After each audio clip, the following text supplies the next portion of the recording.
All right, happy Sabbath. Today is, what's today? June 19, right?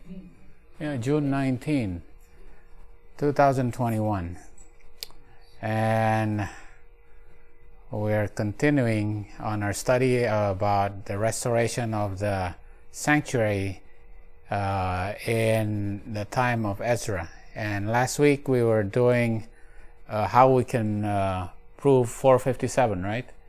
The year 457 is by the canon of Ptolemy, and also we found out that the Persian kings, they kept a spring to spring calendar, but Ezra and Nehemiah, they keep a fall to fall calendar, and based on that we can show that 457 is in the 7th year of Artaxerxes, right? And because his father Xerxes died in 465, so his first year was 464, and that's why his 7th year is 457, right?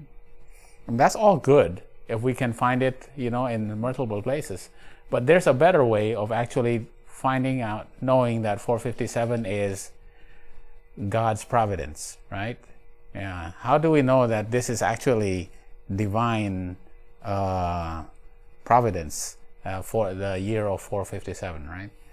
So that's what we are going to prove today, Well, that's what we're going to prove today. Okay.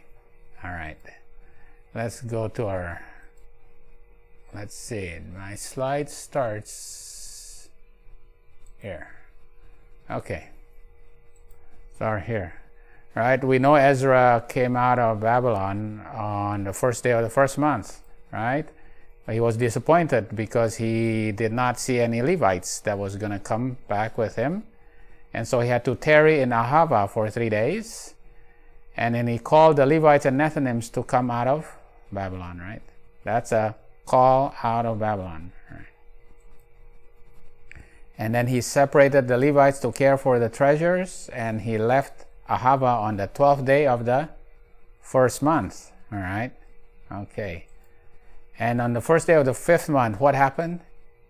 They arrived in Jerusalem, right? First day of the 5th month. First day of the 5th month. And the silver, gold, and vessels were weighed on the 4th day of the 5th month. All right. Okay.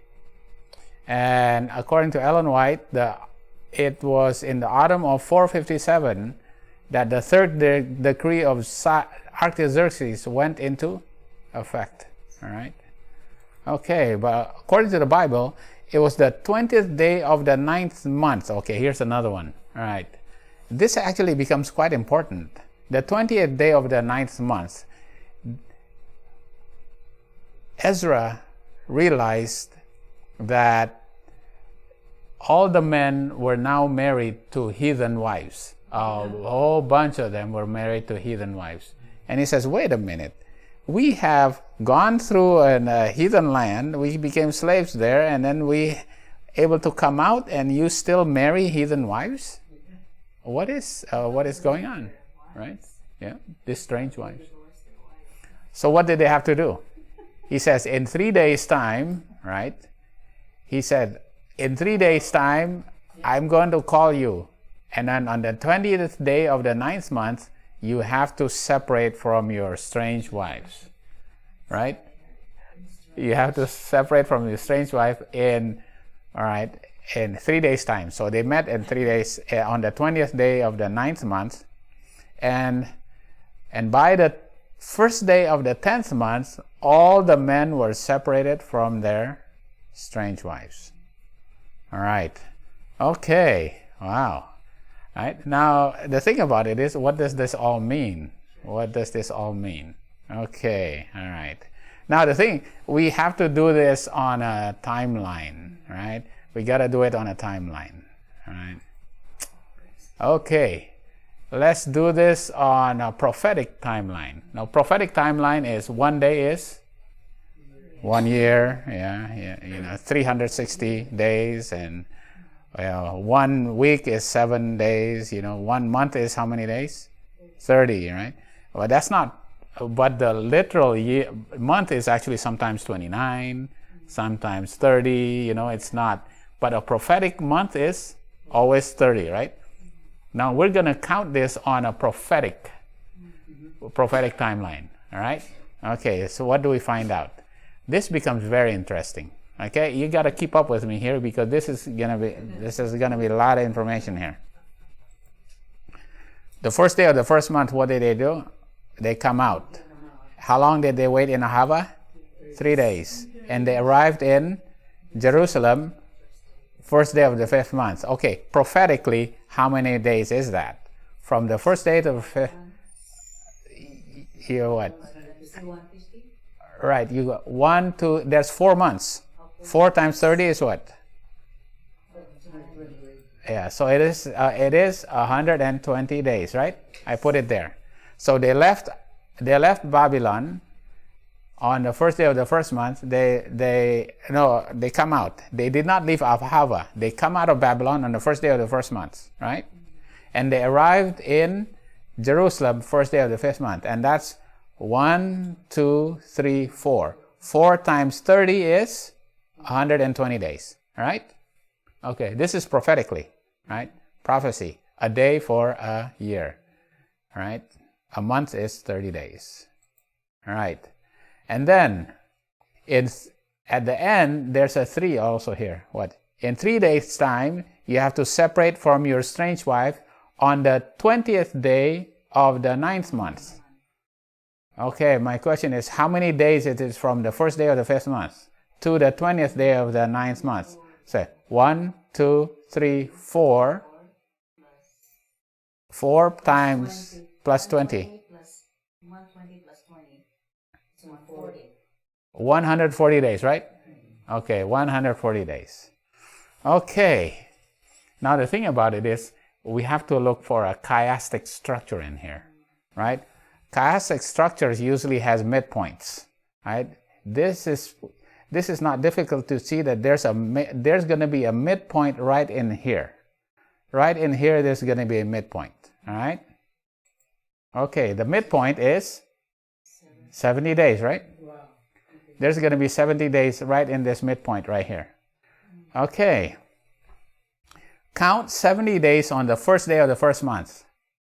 70 days is, okay, 30, 60, 10. So that's the 10th day of the what month? 10th day of the 7th month. Oh. Right in the middle of this Is atonement. is the what? Atonement. Is the day of, is the 10th day of the 7th month. Is the what? It's the day of the month. Exactly in the middle. Right?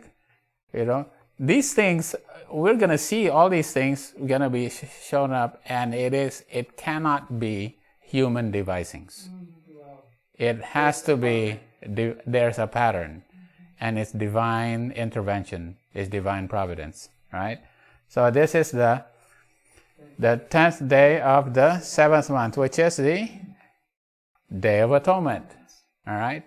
And we know this is also a type of the Millerite history, right?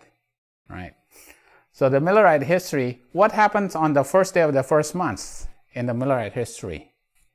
They had a disappointment. Were they disappointed? Was Ezra disappointed here? Yes. There's a disappointment, the first day of the first month, right? And this is what? April 19, right?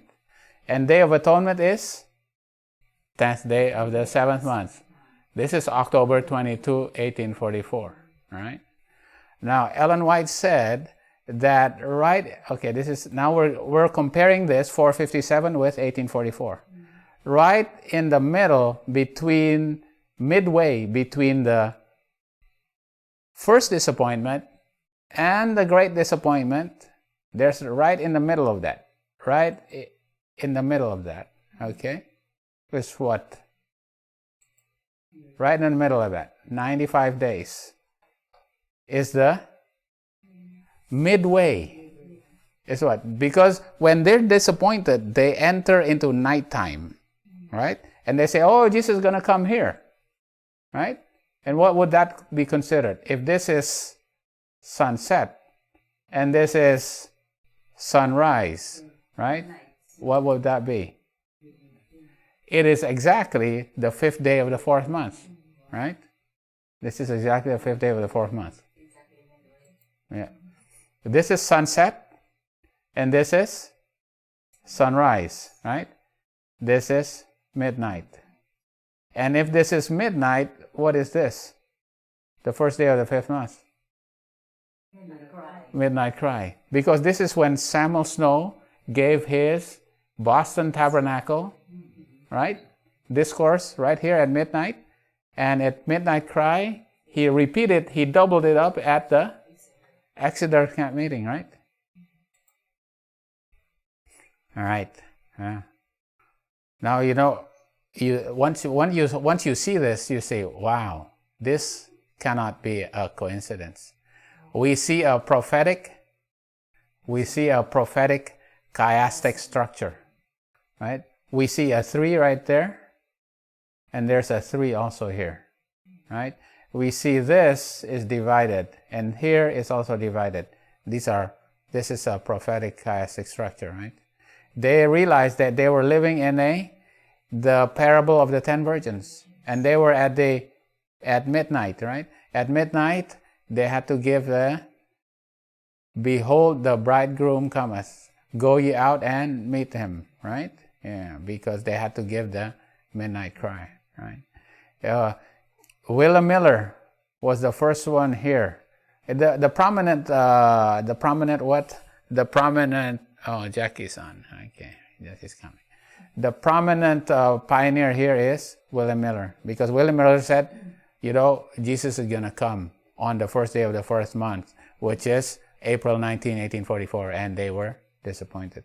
But the thing about it is, Samuel Snow was saying, you know what, I believe that Jesus is actually going to come in the fall, right? And then he preached right here. So Samuel Snow preached right here, and he doubled up. He preached again right here. And 10th day of the 7th month, they were all disappointed. And Hiram Edson was the one that was given the vision, right? That the sanctuary is to be cleansed, right? After the 2300 days. Okay, all right. Now, let's see. And on the first day of the 10th month, what happened? All the men had left their wives, right? Okay, the first day of the 10th month, right? Okay. All right. Let's go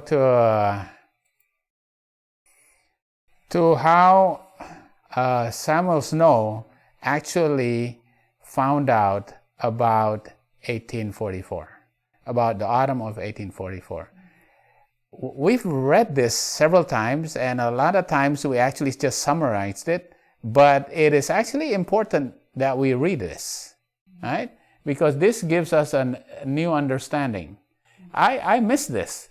I had to read this again, and I go, oh, I missed something here. All right. Yeah, and Samuel Snow wrote this in February 1844. In February, early in 1844, right? It appears then that the decree from which the 70 weeks and the 2300 days are to be dated must be issued by the king some little time before the 10th month of the Jewish year. Yeah? It's before the 10th month, right? Because by that time they already had to leave all their wives, right? There's 457. From that time, according to Daniel 9:25, there will be 69 weeks, or 483 years to the appealing of Messiah.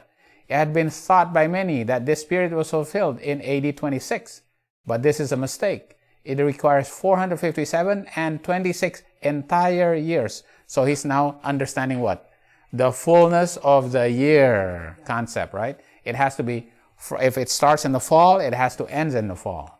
It's 26 entire years to make 483.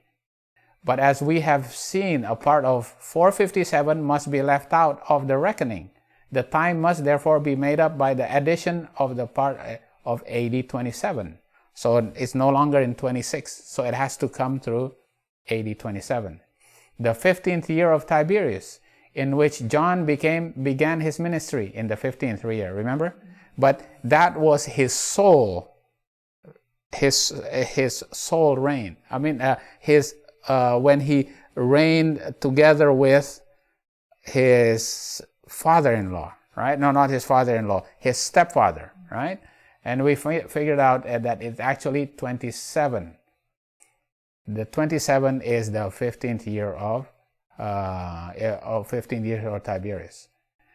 Okay, John began his ministry in AD 27, but it was after John was imprisoned. Okay, so John was imprisoned, right? So John baptized Jesus. After that, Jesus went where? Right away, immediately, where was Jesus taken by the Spirit? Into the wilderness, right? Into the wilderness. How many days? 40 days, right? And then John was taken prisoner. Then Jesus came into Galilee. And when Jesus was in Galilee, then Jesus said, the time is fulfilled. So the time was fulfilled not when Jesus was baptized, but the time was fulfilled after the 40 days. And then they had to walk all the way from Jordan all the way to Galilee. And then he had to go to the synagogue and he preached. And when he preached, he said, now the time is fulfilled. All right, now the time is fulfilled. This must have been, I think, the autumn of AD 27.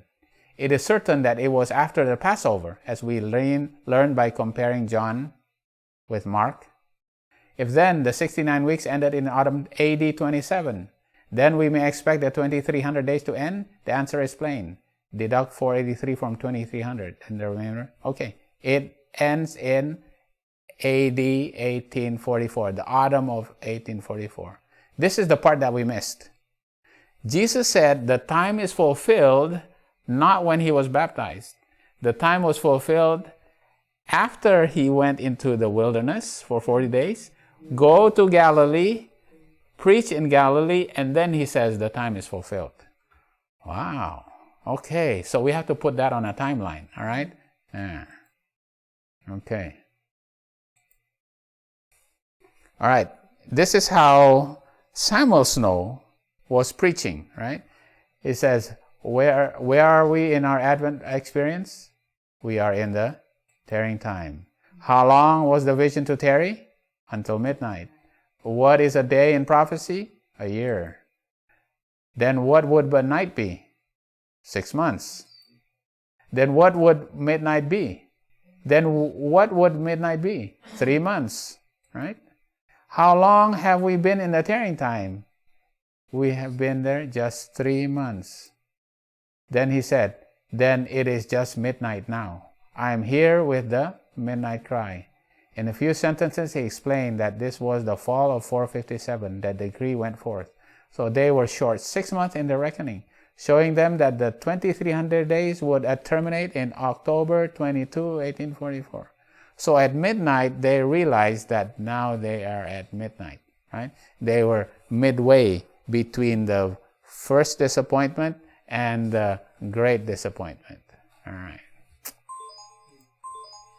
Okay. So now we will see this according to the calendar, not according to prophetic prophecy, right? We are using now the calendar, right? We have to put this looking at from a calendar, from the calendar year.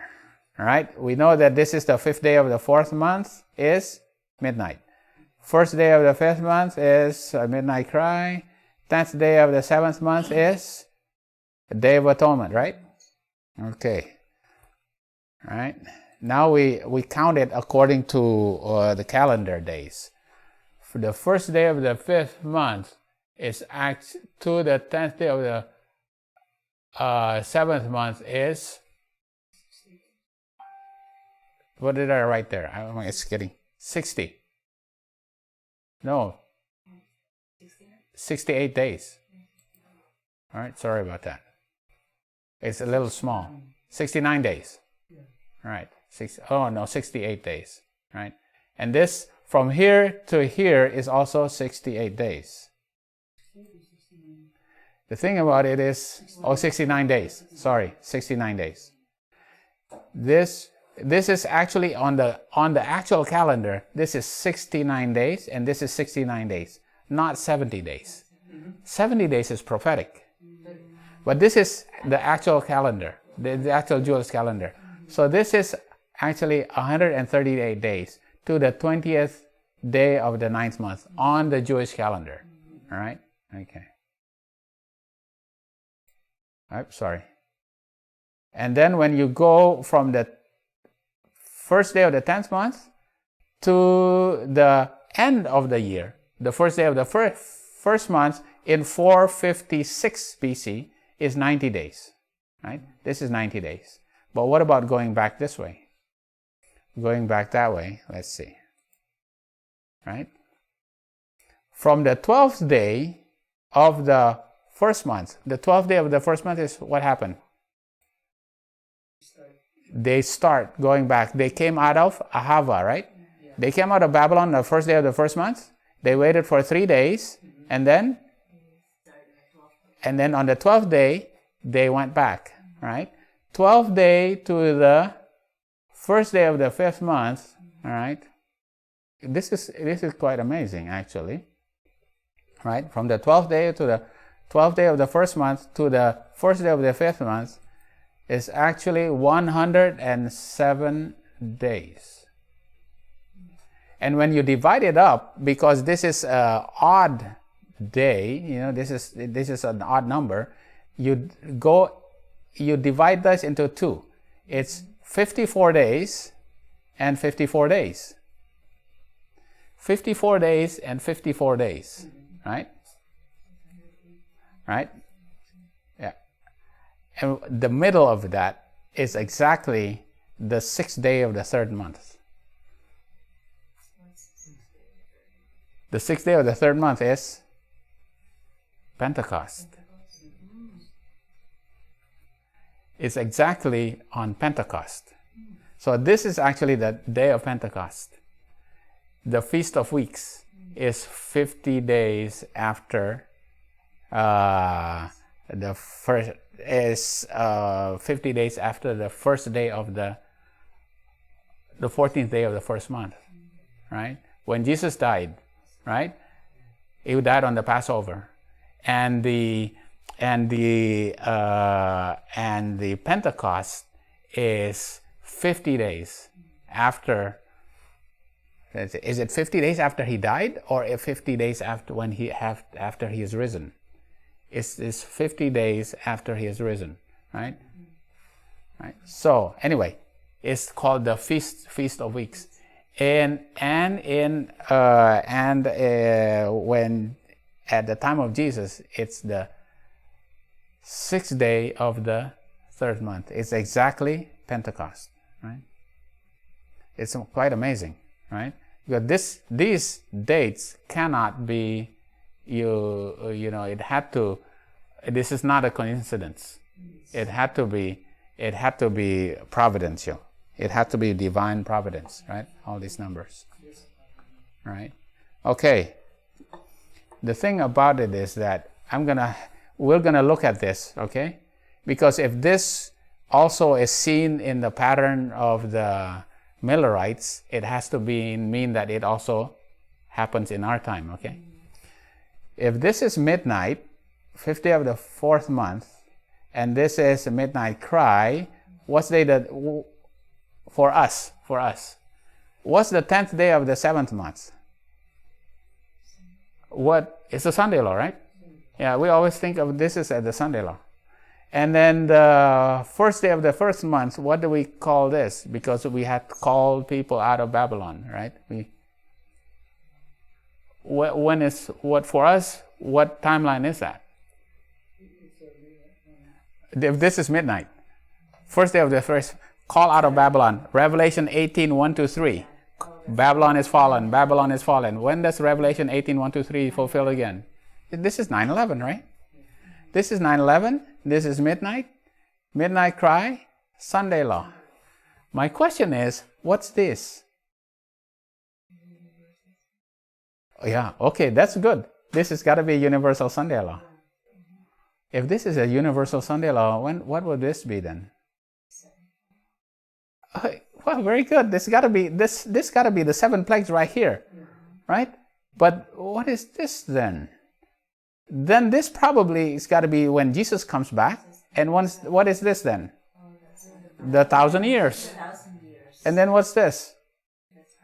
When the new Jerusalem comes down, right? Right. Yeah. Okay. We'll put that into a timeline later on. Okay. Because these things now we have to see how it applies to us, right? So we know this is midnight. This is midnight cry. This is 9/11. This is national Sunday law, and this got to be the universal Sunday law. It is Jesus coming, and then this what? All right. Wow. Yeah. I don't think we can actually use this to actually say that it's going to be halfway between here and here to here and here, because everything gets shorter, right? Yeah. Okay.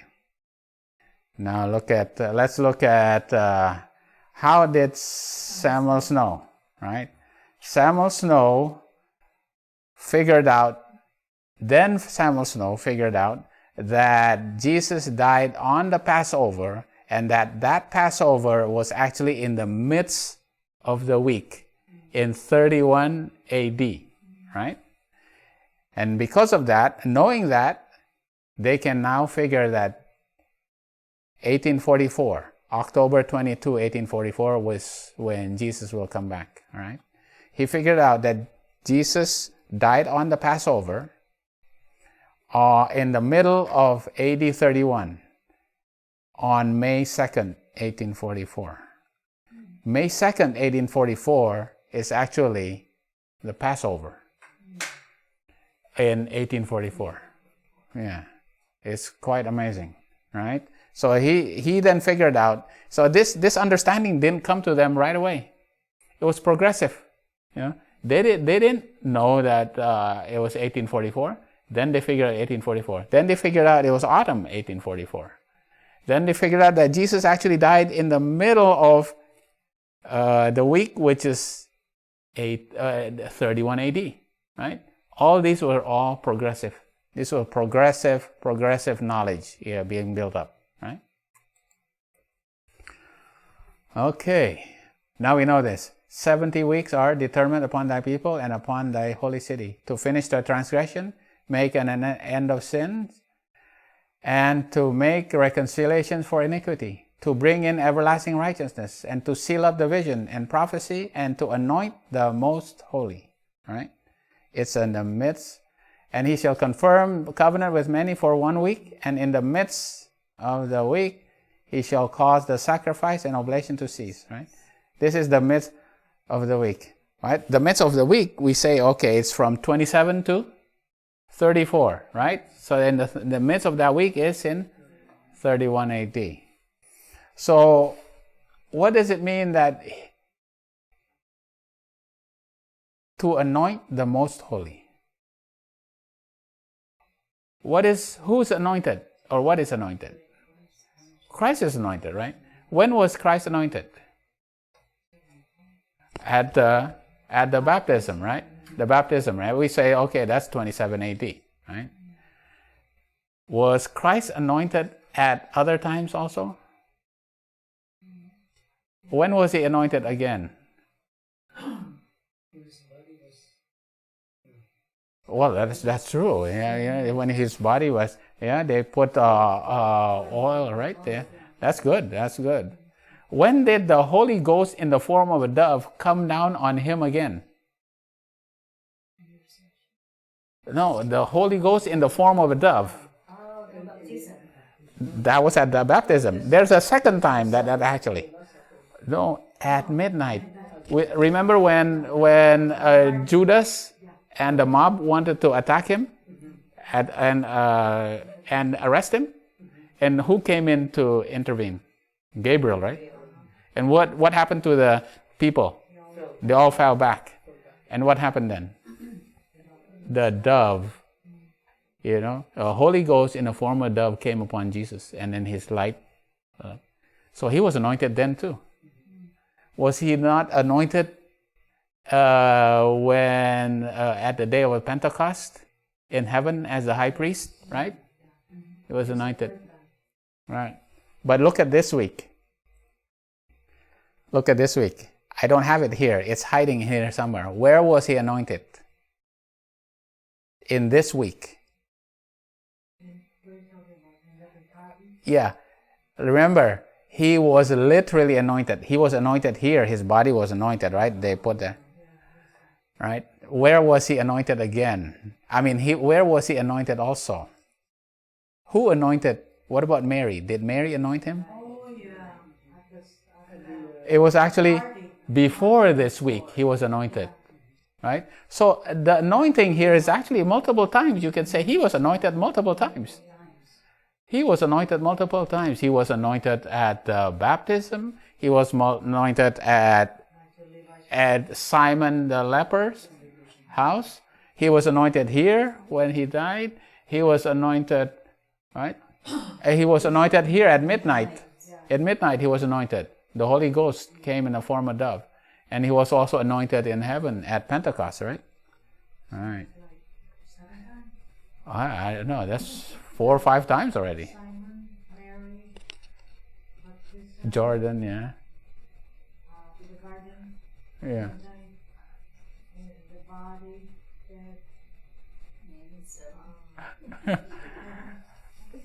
It's multiple times, right? Yeah. I was just thinking, because we right away we say anoint the most holy. We right away say it's in Jordan, right? At his baptism. But there's multiple times that he is anointed, okay? And it's actually one time is just before this week, right? And he was cut off. He was cut off in the midst of the week. This is actually not right in the middle. It's not halfway, because the halfway is around the time when he was betrayed by Judas the second time, right? This is actually towards the end of the week, right? That he was cut off. But it's not in the middle, but it was in the midst of that week, right? Yeah, not exactly in the middle, but it's in the midst. The thing about it is, if you go by the calendar, right? It's 3.5 Jewish years, exactly 1260 days. Is it exactly? Well, it's prophetically 1260 days, but is it exactly 1260 days? No. Why? Because there's leap years, right? So there's actually leap years. All right. Okay. All right. So this is what we're gonna do, right? He shall confirm the covenant with many for 1 week, and in the midst of the week he shall cause the sacrifice and oblation to cease. All right. So it was 27 to 31. Jesus confirms the covenant right there. And then the 3.5 years, who confirms the covenants? Jesus through his disciples, right? Right. So we see this is the time of his baptism, right? This the work of Jesus right through there, and he died, and then his disciples, right, received the Holy Ghost, and then we know that this is Stephen was stoned, right? Okay. I had to put this here because he was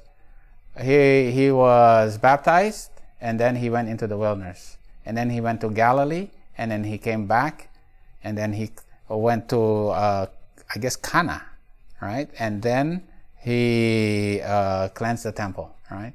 But he went to the wilderness for 40 days. All right. So this is the week, right? This is the week. It's also a symbol of the literal week that he was in the middle of that 31 AD, right? That's from Sunday, right? The first day of the week, the 9th day of the first month, until the 15th day, until the Sabbath, right? When he rested, right? This is the triumphal entry until the day he rested on the 7th day. That's the week, right? And then this is the Passover, and obviously he was crucified on that Friday, right? Okay, but that's also a type of the creation week, right? He created the earth in 6 days, and then he rested on the 7th day, right? He rested on the 7th day because on this day also he rested. So he rested on this day, right? Okay, and obviously we also see this 3.5 years, and 3.5 years is also 42 months, and which is also 1260, right? So we also want to put here the 1260 of what? Paganism and papalism, starting from 723 to 538 and 1798, right? Ends in 1798. Here Jesus received a deadly wound, but then he was risen after 3 days. What about the papacy? The papacy received a deadly wound in 1798. When did Napoleon return French to become a Catholic Church? With the Concordat of 1801, right? Okay, this is 508, you know. The Jesuits stopped persecuting, right? So the French started persecuting. Received a deadly wound in 1798, but he started being resurrected again in 1801. He received the Concordat by Napoleon. And 1814, right? The Jesuits were brought back to power. So he was resurrected again, right? Okay, so the Satan likes to make a copycat of what happened to Jesus, right? Yeah. Okay, so now we go to the confirming the covenant, right? What does it mean that Jesus confirms the covenant? Which covenant was it? The covenant of peace, right? In the covenant of peace, he had to ratify, has to be ratified with a what? With a cutting off of a sacrifice. An animal has to die and has to be cut in two, right? It cut in two. And what happens? And in the middle of it, you know what? You have to walk in the middle of those animals. So when you make a covenant with another person, you cut an animal, and then you walk in the middle of those animals. What does it mean that you walk in the middle of that covenant, those animals? It means that you promise to the person that you make a promise that if one of you breaks that covenant, your fate will be like that animal. You will die like the animal. So that's what it means that you walk in the middle. And then for Abraham, how is that? There was a lamp and also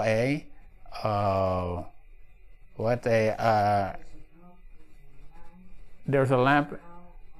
Right. They divided these animals, and then there was a furnace of fire. Right. There was a furnace that went right in the middle of it. Right. And this shows that God's people will be divided into two phases, right? They will wander in Canaan for 215 years, and they will wander in Egypt for 215 years, right? They came out of Babylon, because who came out of Babylon by faith? Abraham. He came out of Babylon here, and he wandered in Canaan. And then his posterity went into Egypt, right? And then they came out of Egypt, right? At the 7 plagues with a great substance, right? And they knew that this was being fulfilled when Moses threw up the ashes of the furnace, right? When he threw up the ashes of the furnace, what did it turn to? Boils. And that was the 6th plague, right? That was the 6th plague. So it started with coming out of Babylon and ended with coming out of Egypt with the 10 plagues, right? How many generations were in Canaan? how many generations it was in Egypt? Abraham, Isaac, Jacob, and Reuben, right? But Reuben also, his brother also Levi, and then Kohath, Amram, and Aaron, right? So, in all, how many generations were there? No, from the time of Abraham until the time that they came out of Egypt, how many generations there? It's 7 generations, right? 1, 2, 3, 4, 5, 6, 7, right? And that's why it's until the 3rd and the 4th. Basically, it's 3.5 in Egypt, 3.5 in Canaan, right? Until the 3rd and the 4th, right? Generation. Right, it could be the 3rd and the 4th, right? Yeah, it's the 3rd and the 4th, right? Yeah, it's combined because it's like 3.5 generations, right? Right. That's why it's 3.5. 3 to 4. No, it's not. It's 3 and 4. Right, so it's like combined, right? That's why there's 7 generations that was from here to here. 3.5 here and 3.5 here. Wow, anyway, this is just a repetition of what we studied, just for, okay. Now you see, this is coming out of Babylon, and this is coming out of Egypt. And this is the 10 plagues, all right? When you look at this, you go, wait a minute. There has to be a chiasm here, because this also will apply to us, right? But because when you see this is also the time that Ezra comes out of Babylon, all right? Okay, so let's put that on a timeline right here. It's like when Ezra comes out of Babylon. This is when 9/11 is, right? 9/11 is come out of Babylon, right? Abraham comes out of Babylon. Ezra comes out of Babylon. This is the Passover. This is midnight. This is a midnight cry. This is a Sunday law, and this national Sunday law, and this is the universal Sunday law. This is this, right? This is chiasm. This chiasm is here. This chiasm is here. This ends with the 10 plagues. So this must end with the 7 last plagues. Right? And when God's people come out with is a strong force, right? God's people will go back to heaven, and this will be the millennium, right? Right. Okay. All right. So now we go to line of Jesus, right? The line of Jesus. This is 7 and 7. 1 week is divided into 2, right? All right. But this one, we won't use prophetic years. We will actually use literal years, right? Now we will use literal years. Now this one is done by the chronologers and using the dates, and we will know exactly when Jesus died. Jesus died in the middle of the middle of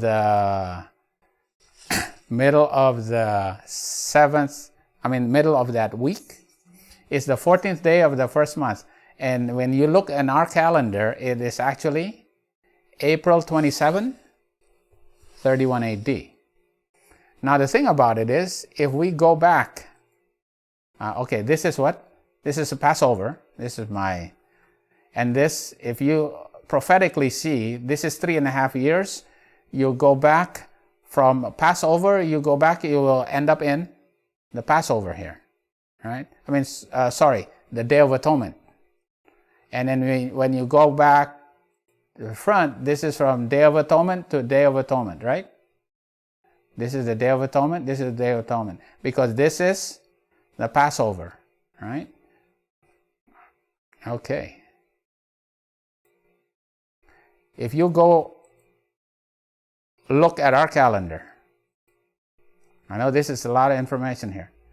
10th day of the 7th month is actually September 30, 27 AD. 10th day of the 7th month is October 12, 34 AD. All right? All right. Now you go back 1260 days from the 14th day of the first month. You actually do not reach the 10th day of the 7th month, right? 1260 days, okay? It does not reach. And when you go forward, it doesn't reach either, because there are leap years. That's why 1260 days is actually shorter. There are leap years, right? There's leap years. But how many days is it short? Okay, how many days is it short? This is pretty amazing, all right? Here is short 4 days, right? To reach the 10th day of the first month is 1260 plus 4. What about going backwards? It's how many days? How many days are you short? 46 days. So, in the beginning of the chiasm, there's a 46 days. Do you remember 46 days somewhere? The beginning of a chiasm? There's a 46 days that begins a chiasm. Ah, there you go. All right. Yeah. So when Jesus was in his ministry, right? Right? The people ask, it's in John 2, right? Jesus answered and said unto them, destroy this temple, and in 3 days I will raise it up, right? And he was talking about here. He was talking about his body. Destroy me, and I will be raised up in 3 days. But the Jews said what? What? 46 years was this temple in? Was the temple in building, and thou was raised up in 3 days? Right? 46 years. Now, 46 years, was they talking about the Temple of Solomon? No, because how many years was the Temple of Solomon being built? How long did it take Solomon to build that temple? 7 years. Right? How many years did it take for Zerubbabel to rebuild the temple in Jerusalem? 20 years. How many years? So which one are they talking about, the 46 years? Herod's temple. Herod's temple was actually being renovated. It's not being built. It was renovated for 46 years. And that year, and that 46 years ended when? 27 AD. So there's a 46 right in front here, right? 46 years. But that's 46 years. What about 46 days? Little days. This is when I was thinking, just looking at they had to rebuild the temple, right? In 46 years. But remember, if Jesus was actually baptized on the 10th day of the 7th month, right? He was baptized. And then he went into the desert, how many days? 40 days from Jordan. And then he had to walk all the way to Galilee. And then in Galilee, then he says, now the time is fulfilled. It actually will be, it will be perfect if it actually, he was in Galilee 46 days later. And then he says, now the time is fulfilled, right? Right? All right. This 4 here, I don't know, the 4. That's a good question. I don't know of the 4. I think we'll have to find out. Finding this out is actually quite interesting for me. Actually making these slides make it much more interesting to find all these chiasms and these 46s, right? The beginning of this chiastic structure is a 46, right? And the end is a 4. Oh boy.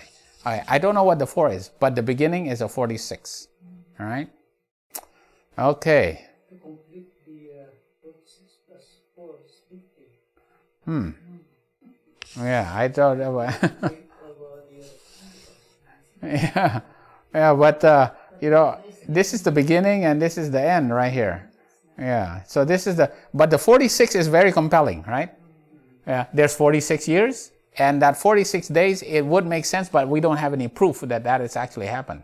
But you can say that Jesus was probably baptized on the 10th day of the 7th month, right? And that he proclaimed in Galilee that the time is at hand, right at this, because this is the time that he's talking about, right? This is the beginning of that week, right?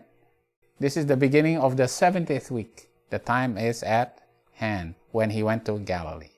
All right. Where is this chiasm, the 46? Right? The chiasm of 46. Now we know this story here. How did William Miller figure out the 2300 days? He was studying the Bible, right? And how did he study? Starting from the book of Genesis. He went all the way back and he started using his Cruden's Concordance, right? Oh, how bright and glorious the truth appeared. I found out what I have been preaching to you. I was satisfied that the 7 times terminated in 1843. Then I came to the 2300 days. They brought me to the same conclusion. What did he find first? He found out the 7 times first before he figured out. So the 2300 days confirmed the 7 times. This is quite amazing, we just have to remind you of this, but it's not that difficult because he started from Genesis, and then he got to Exodus, and then eventually to Leviticus, right?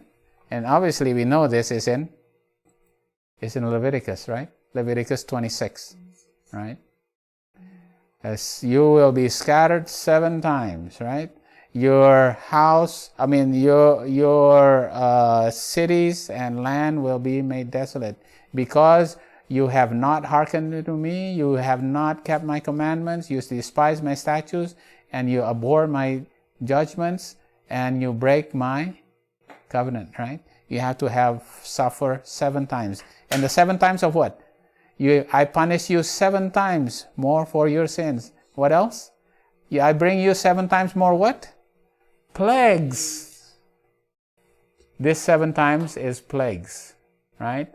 You receive the plagues, and then your land will be made desolate. Okay, when you think, if you do not keep the Sabbath and you receive the mark of the beast, what will you receive? The 7 last plagues. And then what will happen?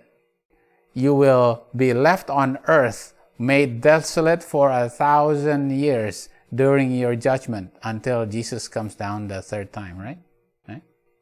If you do not keep the Sabbath day and you keep Sunday and receive the mark of the beast, you receive the 7 plagues, and your earth will be made desolate and you'll remain on that earth, right?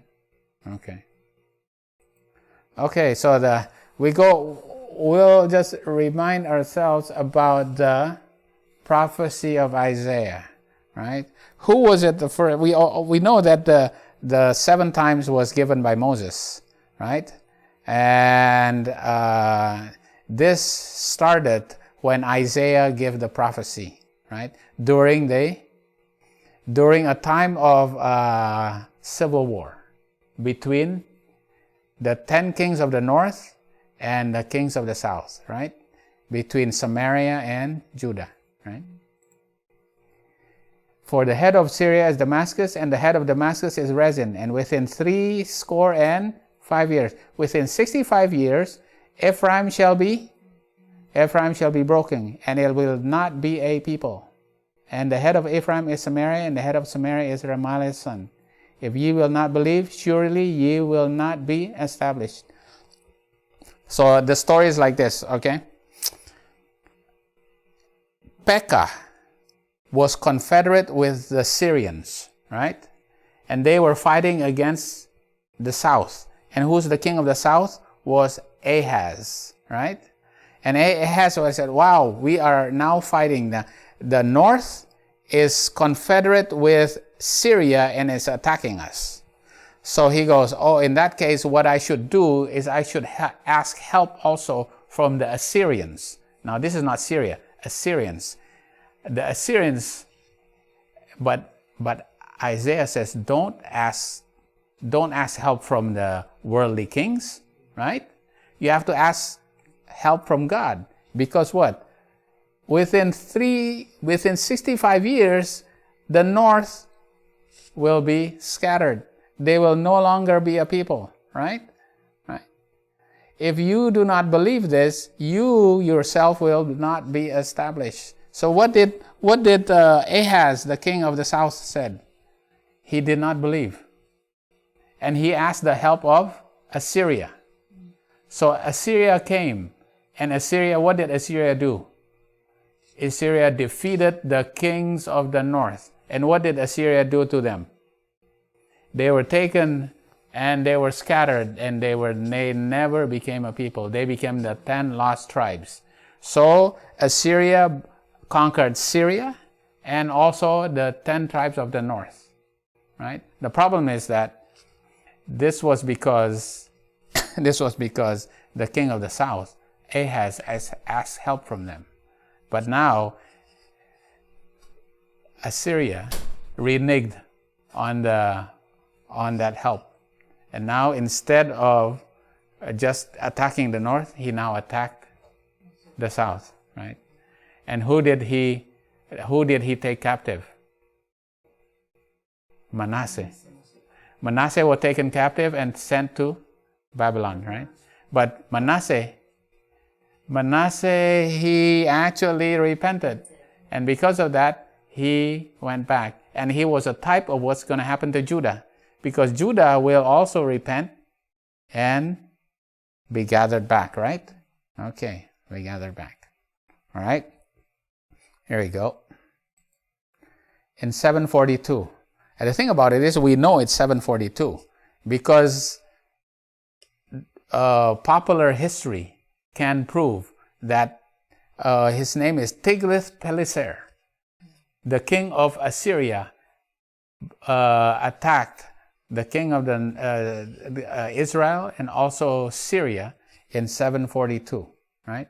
742. And he says, in 65 years, if you don't believe, you will also be scattered. You will not be established, right? That's 65 years, in 65 years. And it turned out in 723, in 19 years later, right? 19 years later, Israel was taken captive, right? Okay, Israel was taken captive. And they were scattered, right? This is the line of Samaria. And this is the line of Jerusalem, right? Jerusalem, or this is the line of Judah, right? Because Judah did not believe, right? And Manasseh was taken captive in 677. This is when who was trodden underfoot here? The host, right?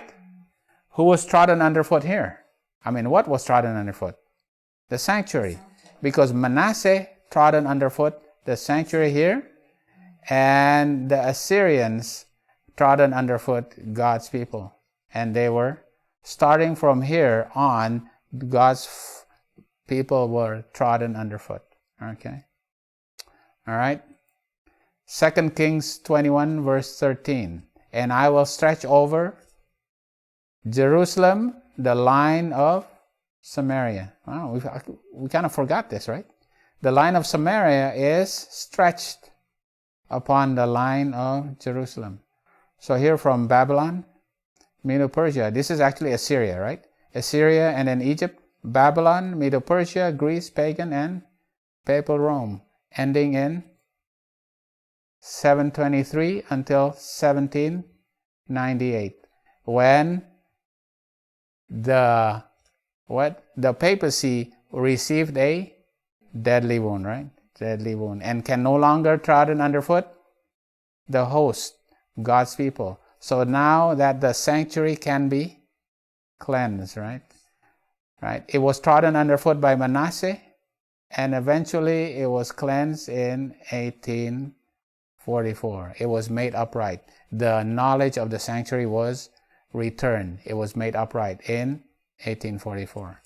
This is when Isaiah actually told the people about the line of Samaria and the line of Jerusalem, which is the two sticks, Ephraim and Judah. This is the 25-20. This is the 7 times for Ephraim and 7 times for Judah. This is 25-20. This is the 7 times, right?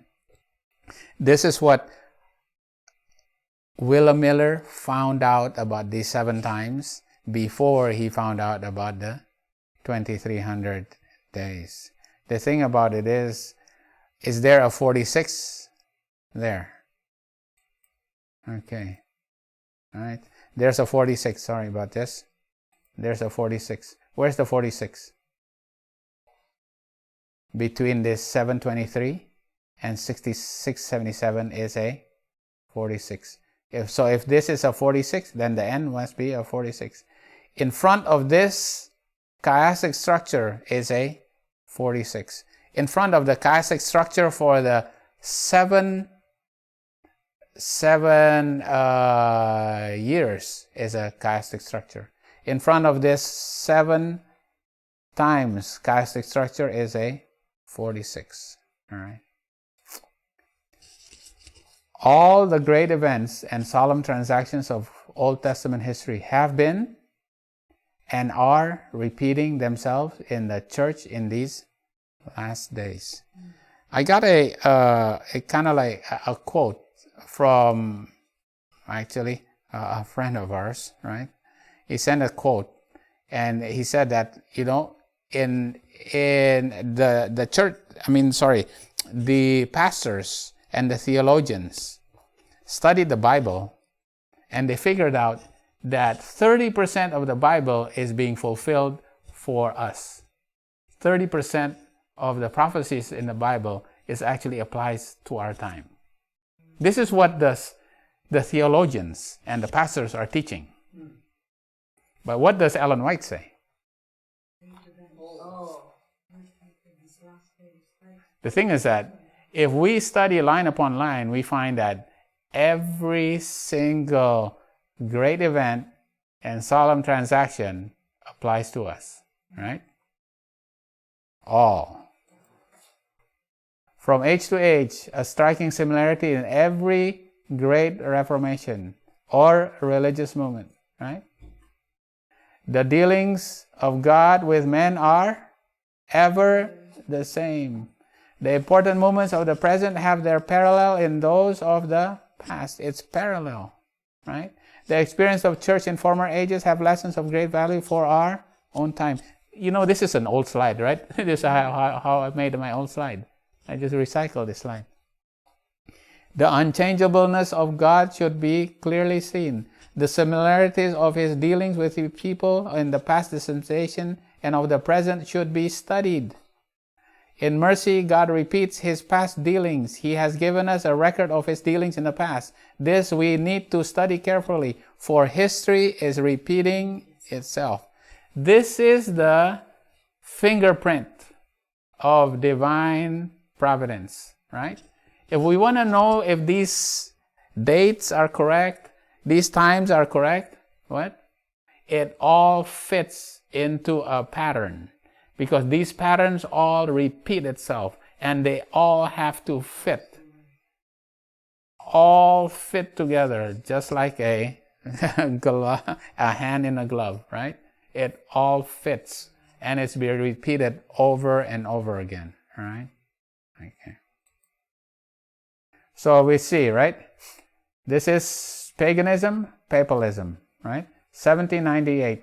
This is the deadly wound being healed, right? 3 years later, he starts being resurrected at the Concordat. And then, right? Okay, we see this, right? This is being repeated. 508 is what? What is 508? The daily, right? Okay.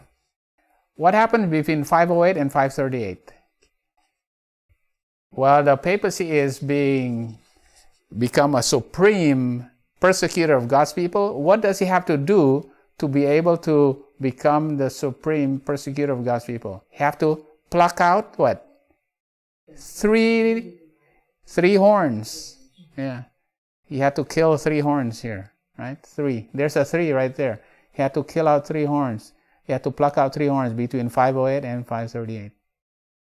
But here, at the end of this time here, now he does not have the power now, right? Because now the Jesuits lose the ability to persecute, right? Because then another nation now persecute God's people, right? Okay, 723. This is the end of the last 7 kings of Israel, right? Last 7 kings of Israel, right? What about the last 7 kings of Judah? When does that start? 677. Manasseh, Amon, Josiah, Jehoahaz, Jehoiakim, Jehoiachin, and then Zedekiah. 7 last kings, right? 7 last kings. And then we put that. Obviously, the 7 times starts in 723, goes to 1798. And from 677 goes to 1844, right? And we have this 46, right? This 46 is right here, and there's also a 46 right here, obviously. This is in the beginning, this is in the end, right? In the beginning, remember, there was a civil war between the North and the South. And the Confederacy was in the where? Was it the South or the North that had a Confederacy? And the North. The North had a Confederacy with Syria. And they wanted to attack the South, right? And in the South, the prophet was Isaiah, right? And remember, Isaiah had how many children? One name is Shazbazar. Okay, there was one son, right? And then he was going to get another son, and that other son was going to be there's going to be a sign of what is going to happen, right? As the sign of what is going to happen means, okay, I have to go through this, right? I have to read my notes here because this gets a little confusing, right? Right? His son is the meaning of the name of that son means that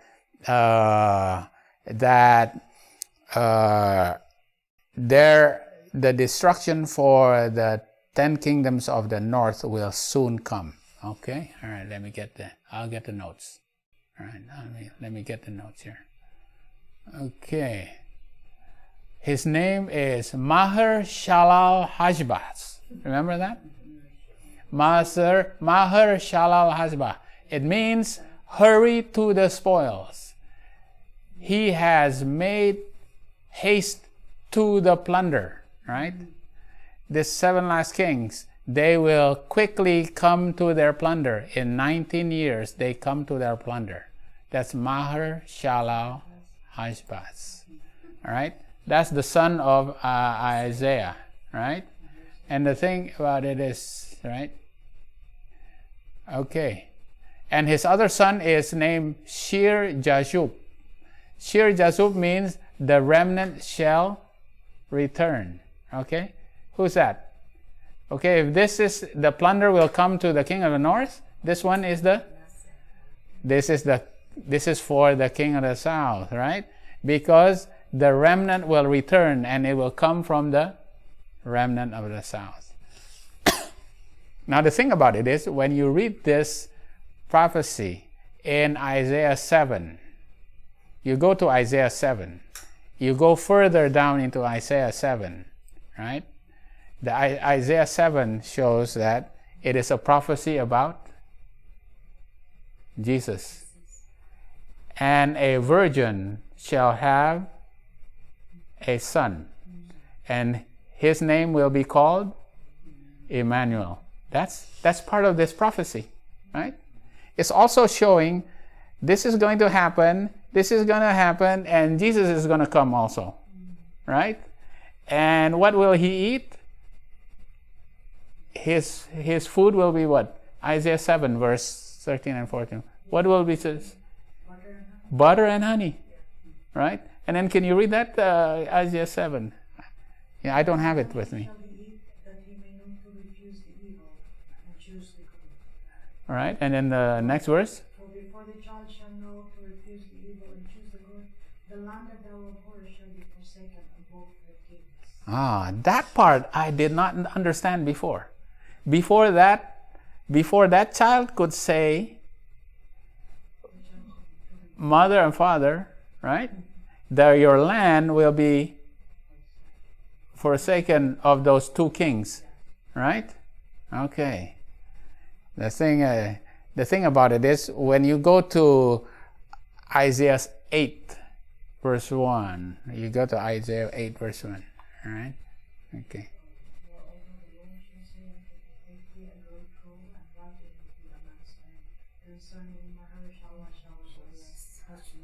Right. Maharshala Hashbaz. All right. All right. What will happen to that? All right. What will do? Before he can even cry mother and father, right? Okay. Right.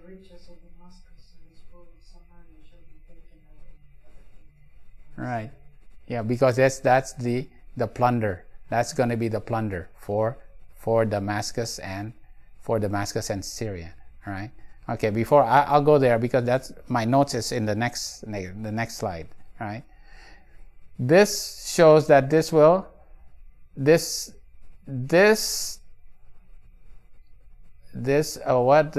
chiasm will be divided into two, right? Because this is the 7 times, and you divide it 2, it is in 2 is what? It's 1260, and it's right in the middle, which is 538, right? 538, all right? Exactly 538, right? You see that all of them will be, you can see that these chiasms will be divided into 2. It also shows the prophecy about Shir Jazab, that a remnant will return, right? Shir Jazab is a remnant will return, right? When was the remnant return? 457, right? It starts with the time of Zerubbabel, but eventually it's also with Ezra, right? Because it's also pointing to the remnant will return. That's the time of Ezra, but it's also pointing to Emmanuel, right? So it's pointing to Emmanuel also, right? Emmanuel is being prophesied. Emmanuel will come. So it's also pointing to the 31 AD, right? It's also pointing to the 70 years, right? 70 weeks time prophecy, right? Because the Emmanuel will come, right? In the middle of the 70th week, right? And here we know this is 508. Okay, 508 is when the three horns will be plucked out. All right. Now here we go. In 457, when they return, they will return under 3 decrees. And these 3 decrees are given during the time period of how many kings? 7 kings, right? 7 kings, right? It was the time of Cyrus, Cambyses, Pholsmerdes, Xerxes, Artabanus, and Artaxerxes, right? So 7 kings, right? 7 kings, right? So this is 457. And remember, this is also divided, right? These are also divided, right? Okay, and this one is the time of 34 AD. That's the 70th week. And that 70th week is divided into the 2 also, right? And there's a 46 in front of this one, right? Remember that? That's when the temple was being built for 46 years. And that will start the beginning. After that was renovation was done, that will be beginning that week. Here, this 46 right here, right? And this is also a 46. Okay, there's a 46. This is the 70 weeks. And then this is the 2300 days. 70 weeks, and this is the 2300 days, ending in 1844. All right? Now, this 3 decrees corresponds to the 3 angels' messages given at this time. All right? And then we know that 1844, there's also a chiastic structure between the first disappointment and the great disappointment. In the middle is midnight. All right? Okay. All right. And then we have another prophecy from 508, which is the daily until 1798. And what time prophecy is that? From Daniel 12, it's 1290. And what's the other time prophecy in Daniel 12? 1290 and the 1335. And 1335 ends right on the first day of the first month, right? First day of the first month, which is the time of disappointment, right? With the second angel's message being given, when they have to come out of Babylon, right?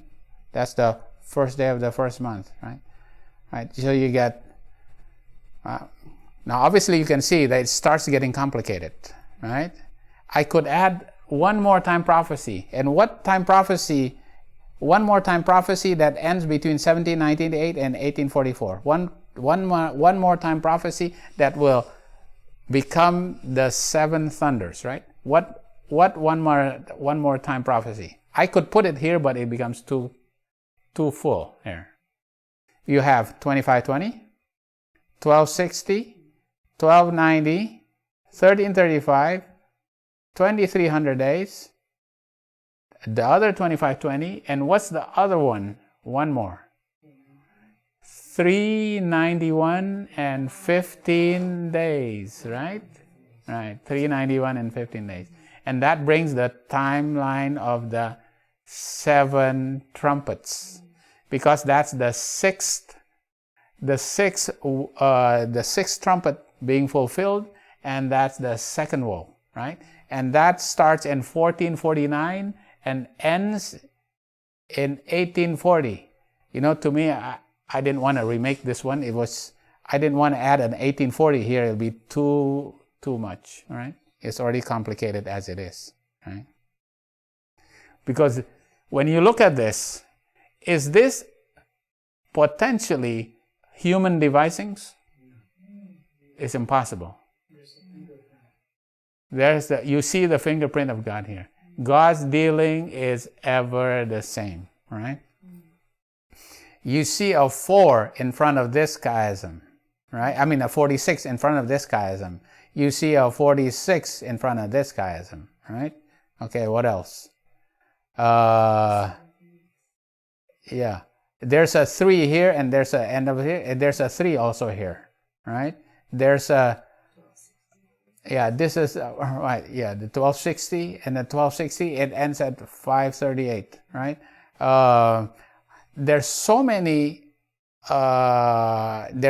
repetitions here that you can see that this cannot be human devisings. This cannot be human interpretation. This cannot be kind of like human understanding, right? This has to be the finger of God, right? Yeah. Okay. In between and in front of the 2520s is a 46, right? Mm-hmm. In between and in front, right? Here, right here. That's a 46. In front of the 70th week, when Jesus starts his ministry, is a 46, right? There's a 46 right there. All right. in the back of the 2520s is a 46. There's a 46 right here. In front of the chasm of the year 457 is the 3 days. Okay, there's the 3 days right here when they were in Ahava. And the end of the 3 days before the men have to leave their strange wife, there's a 3 days here. Here and here, there's a 3 days right there. Okay? In the middle of the chasm of the 70th week, Jesus dies and is buried 3 days. Jesus dies here right here. In the middle of this chiasm, Jesus dies 3 days, right? In the middle of the, okay, I have to read this because I kind of forget this, right? I was looking at this and I tried to look at all the similarities of this, okay? Leading to the middle of the chasm right here, right? Of the first 2520, right? The papacy has to kill 3 horns. Right in the middle here, there's a 3 associated with a death also. 3 what has to die? 3 horns have to die. Jesus have to die 3 days here. Okay? All right. There was a civil war in the beginning. Right? There's a civil war here. There's a civil war at the end, right? Between the north and the south. Isaiah the prophet has 2 sons, right? And the prophetess, what about here? The prophetess in the end, how many sons did she have? Actually 4. But only 2 lived to be adults, right? Yeah, 2 died at a young age, right? Right? Here Isaiah introduces the 2 lines. The leader, like he's the prophet, right? He's the leader. What about here? What happened here in 742? In front of this chiasm, 1946, right? Isaiah introduced the 2520, right? What happens in 1863? What does James White do with the 1863 chart? He took out the 2520. That's why this is a chiastic structure, right? The leader of the movement took out 1863. It was introduced here, and then it was taken out here to be buried until now that we have to find it up again, right? Yeah. During a time of a civil war. But the thing is that who prevailed? Here is the south that prevailed. Who prevailed here? It's the north that prevailed, right? It's the north that prevails, right? So this is still a chiastic structure. There's so many that you can actually, those are the things. I'm pretty sure that we look into this, we will find out more instances where we see that these things are divine providence, right? Okay, so now we see these circles. I made these circles, right? Because what do they look like? Because they are wheels. Because all these circles have middle points, right? This is a big circle and has a middle point. And this middle point is called a turning point. And turning point is a line that turns like a wheel. So this is one wheel for the kings of the north, one wheel for the king of the south, one wheel for the 7 kings of Medo-Persia, and here's another king. Here's another wheel here, and you know what? There's another wheel here. I wanted to make another wheel right here, but it just got too much. There is just too many wheels. It becomes too complicated, right? You got nowhere to put it. The thing about it is, when we see all these wheels all work together and they all fit, right? We know it was controlled by the cherubims that have the 4 faces. And they control the wheels, right? because God controls the rising of kings and the falling of kings. God controls all the events of prophecy that happens, right? So when we see this, we can now have faith in all these dates and all these lines, because they all fit like all the wheels that turn within the wheels, right?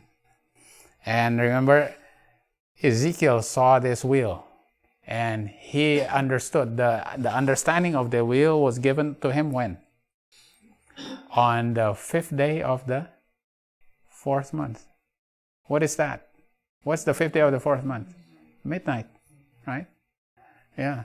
The wise virgins will all understand these wheels, right? At midnight, right? So they will all be able to teach it and proclaim it to the kings and to the judges and all the rulers.